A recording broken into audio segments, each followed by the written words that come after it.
birdsong is very difficult to obviously differentiate.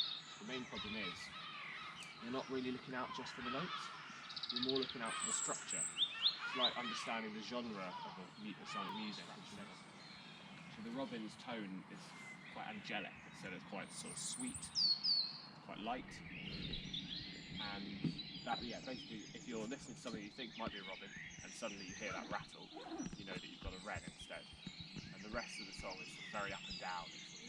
So people, especially gardeners, you might notice that they will appear when you start turning the earth and digging up stuff, and then they'll come flying down to pick up worms and other grubs that you might have exposed through your gardening.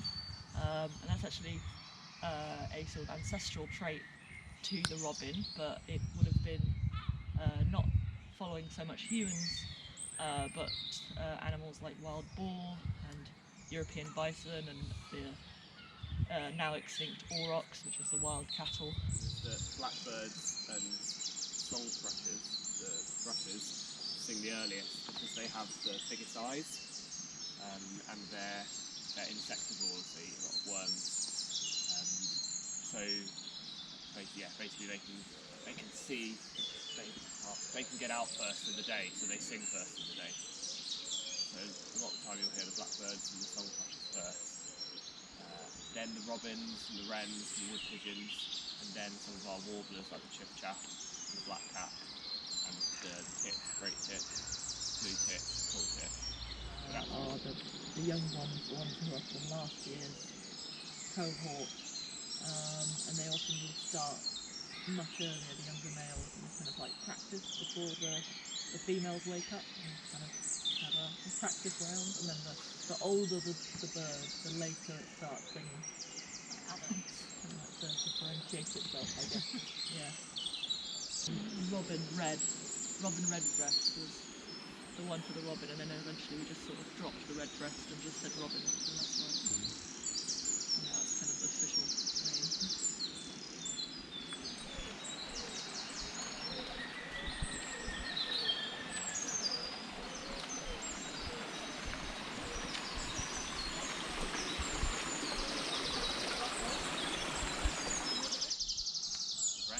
Sometimes the chiffchaff and the great tit can be easy to mix up because they both do the sort of two-note phrases. So the great tit is teacher, teacher, and the chiffchaff is chiff-chaff, chiff-chaff. But you're looking out for that teacher, teacher.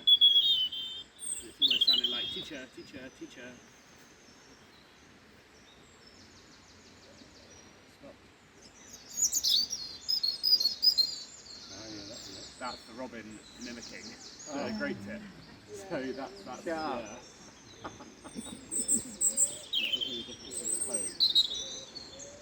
But robins are quite highly territorial and highly aggressive, and they've done studies where they've found to sort of feed, because robins are known to sort of attack sometimes even already dead robins. They'll just attack them because they see the red and they'll just go for it. And they've done actually some studies, and even just simply the sight of that particular shade of red will send them to try and attack whatever object has been painted in that colour, coloured that. So they're really strong signal for them.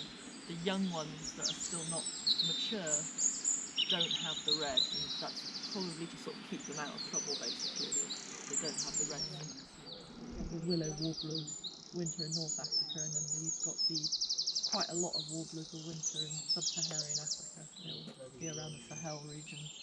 And it's quite interesting because they're sort of birds that you associate with quite wet woodland here in Britain, but they will then swap that for very arid, semi-arid environments out in Africa. It's very cold, so they sort of feed during the day and hold these reserves of energy that should last them all through the night.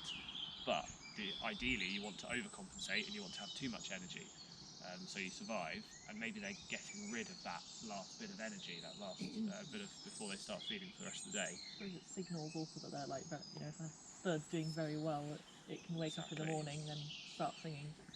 So that comes back to like the sexual selection side of it. They're trying to attract a mate. They're showing their mates that, look, I survived the night, and I have enough energy. I'm fit enough. I'm good enough at feeding myself to be able to sing really loudly and complexly. Low bar, isn't it?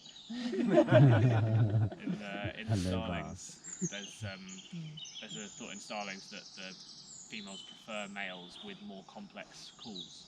So yeah, maybe it's the complexity that they're after. Yeah. Okay. Pecking calls. Still going. That's nice. Woodpecker. That will be the greatest spotted woodpecker. Yeah. It's black with a little red cap. That's allowed, that. Making a good noise. That's the spot, isn't it? So yeah, you can tell it's definitely quieting down now. It's quite a slow process, but you think back to sort of half an hour ago when it was a sort of a assault of sound. It's quite different now.